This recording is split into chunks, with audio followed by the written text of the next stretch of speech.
But generally अगर अपना वजन कम कर रहे हो आप, तो वजन कम करते समय क्या करने की जरूरत है, हमें बैलेंस रखने की जरूरत है, ना ज्यादा ना कम। ठीक है।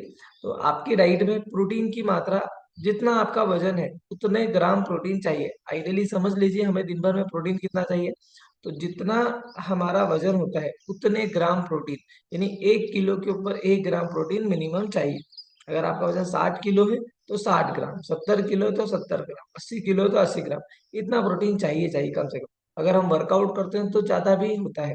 अब एक बार में इतना प्रोटीन खाना पॉसिबल है क्या, और खाना चाहिए क्या? बिल्कुल नहीं खाना चाहिए। एक बार में 25 से 30 ग्राम प्रोटीन वन मील में हमें मिलनी चाहिए। तो मॉर्निंग में आप अपना न्यूट्रिशन शेक के थ्रू आप 25 gram protein, at least 30 gram protein कर रहे हो। ठीक है। साथ में फाइबर भी होना चाहिए, अपने न्यूट्रिशन शेक में फाइबर भी है। अब हम जाते हैं लंच की तरफ। तो जब लंच हम ले रहे हैं ना, हमारा जनरली वजन कम नहीं हो पा रहा है, क्योंकि या तो हम कैलोरी बहुत ज्यादा कर रहे हैं, या फिर हम बहुत ज्यादा खाना कम खा रहे हैं। ठीक है। खाना बहुत कम कर रहे हैं, बहुत ज्यादा कैलोरी कट डाउन कर रहे हैं तो भी प्रॉब्लम है, और बहुत ज्यादा खा रहे हैं तो वजन बढ़ता ही बढ़ता है। तो यहाँ पे हमको बैलेंस करना है, क्योंकि न्यूट्रिशन का लेवल बैलेंस करने के लिए, मिनरल्स एंड विटामिन की भरपाई करने के लिए आपने न्यूट्रिशन शेक ले लिया है। अब आपके दोपहर के खाने में आपको सैलेड लेना है। ज्यादा गैप मत करिए कि सैलेड 1 घंटे पहले ले लिया और उसके बाद आप खाना खाने बैठ गए। मेरा रिकमेंडेशन है, आप खाना खाने के पहले ही अपना प्लेट बनाइए, बिल्कुल सैलेड ले लीजिए। ठीक है। अगर आपको ऐसा लगता है कि सैलेड खाने के बाद भूख नहीं लगती, खाना नहीं खवाता है, तो इट्स ओके, फिर आप अपना सैलेड थोड़ा सा पहले ले लीजिए, आधा घंटे पहले। और उसके बाद या बीच में भूख लग जाती है तो आप क्या खाएं, तो बेटर है सैलेड ले लो, फिर खाने के टाइम पे फिर अपना खाना खा सकते हो। तो आपने क्या करना है कि दोपहर में जो भी खाना है उससे पहले अपना सबसे पहले सैलेड ले लीजिए। उसमें ककड़ी हो गई, गाजर हो गई, स्प्राउट्स हो गई, स्प्राउट्स भी ले सकते हो, प्रोटीन का सोर्स है। देखो अगर आप ककड़ी ले रहे हैं तो उसमें फाइबर मिल रहा है आपको। ठीक है। आप सैलेड स्प्राउट्स ले रहे हैं, स्प्राउट्स के अंदर क्या मिल रहा है आपको, थोड़ा सा प्रोटीन मिल रहा है। ठीक। तो इस तरह से आपने स्प्राउट्स, प्रोटीन, ये अपने लंच में ऐड ऑन कर लिया है। इसके बाद आपको क्या लेना है, अपनी मिक्स ग्रेन वाली रोटी प्लान करिए। मिक्स ग्रेन की रोटी ले लीजिए, दाल लीजिए, उसमें थोड़ा प्रोटीन आपको मिल रहा है। ठीक है। सब्जी ले लीजिए। अब सब्जी में प्रोटीन बढ़ाने के लिए आप चने, छोले, राजमा, हफ्ते में एक बार पनीर ले सकते हो। अगर आप नॉनवेज लेते हो तो अंडे हो गए, चिकन हो गए, फिश हो गए, ये जिसको जैसा कंफर्टेबल है वो अपनी डाइट में ऐड ऑन कर सकते हैं। तो इस तरह से आपने ये ले लिया है। और खाने के साथ में आपको छाछ और दही, दो में से एक चीज जरूर रखनी चाहिए। ये प्रोबायोटिक है, गट हेल्थ के लिए, पेट के लिए भी अच्छा है, और इसमें थोड़ा प्रोटीन भी है। ठीक है। तो ये आपकी डाइट में होना चाहिए लंच के अंदर। देन अगर आपको घी वगैरह खाने की इच्छा है और खाना चाहिए, कोई प्रॉब्लम, दाल में अपना थोड़ा घी डाल सकते हो, रोटी के ऊपर जरूर घी लगा लीजिए। अब रोटी कितनी खानी है, ये आपकी डाइट के अकॉर्डिंगली है। आप एटलीस्ट, अगर मिक्स ग्रेन की मोटी रोटी है तो एक ले सकते हो, पतली है छोटी है तो 2 रोटी ले सकते हो। ठीक है। क्वांटिटी दाल की और सब्जी की क्वांटिटी ज्यादा बढ़ाइए। ग्रीन वेजिटेबल्स आ रही है सब्जियों में तो वो जरूर लीजिए। ठीक है। इस तरह से आप अपने लंच को प्लान करिए। और दिन में एक बार फ्रूट जरूर लीजिए, समर के अंदर फ्रूट जरूर ऐड कीजिए। तो फ्रूट्स में लेमन, क्या बोल सकते हैं, वाटरमेलन हो गया है, कुकुम्बर हो गई है, ककड़ियाँ, ये जरूर ऐड कर लीजिए। तो इस तरह से आप आपके लंच को प्लान करते हैं।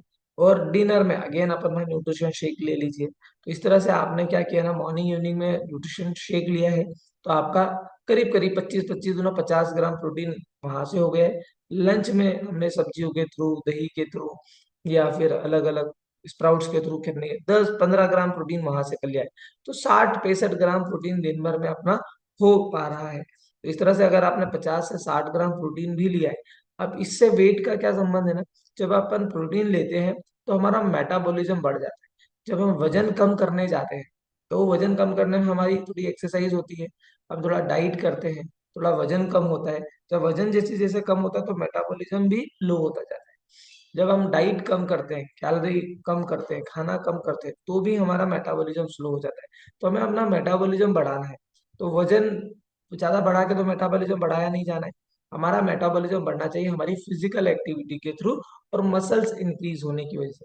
तो जब हम रेगुलर अपना मॉर्निंग वर्कआउट कर रहे हैं, आपको बोला गया है कि आप 8 से 10 हजार कदम डेली चलिए, जब 10,000 स्टेप करेंगे तो भी मेटाबॉलिज्म बढ़ेगा। मेटाबॉलिज्म होता है क्या ना, दिन भर में हमारी बॉडी में फिजिकल एक्टिविटी की वजह से कैलोरी कितनी ज्यादा बर्न हो रही है, हमारी एक्टिवनेस कितनी है बॉडी के अंदर, उसकी वजह से हमारा मेटाबॉलिज्म होता है, वही मेटाबॉलिज्म होता है, और बाकी की चीजें भी होता है, जैसे हम सांस ले रहे हैं, डेली काम कर रहे हैं, पाचन तंत्र काम कर रहा है, जो भी बॉडी काम कर रही है, वो सारी चीजें काउंट होती है मेटाबॉलिज्म के अंदर। तो इस तरह से मेटाबॉलिज्म को हमें बूस्ट करके रखना है नेचुरल पद्धति से। तो वर्कआउट करेंगे, खाने में आप अपना इस तरह से खाना खाएंगे जो इजी डाइजेस्ट हो, अच्छे से डाइजेस्ट हो, और जो प्रोटीन बढ़ाए। प्रोटीन की वजह से मसल्स इंक्रीज होंगे, मसल्स बढ़ेंगे तो भी वो मेटाबॉलिज्म को बढ़ाता है। दूसरा कॉन्सेप्ट ये है कि जब मसल जो होता है और फैट होता है, तो बॉडी के अंदर जब फैट मसल्स बढ़ती है तो मसल ज्यादा कैलोरी को बर्न करता है। ठीक है, यानी अगर बॉडी में मसल ज्यादा है तो आपकी बॉडी में आने वाली कैलोरी ज्यादा यूज हो। यानी हम जो भी खा रहे हैं उसमें कार्बोहाइड्रेट होता है, और कार्बोहाइड्रेट ग्लूकोज में कन्वर्ट होता है। तो ग्लूकोज क्या है?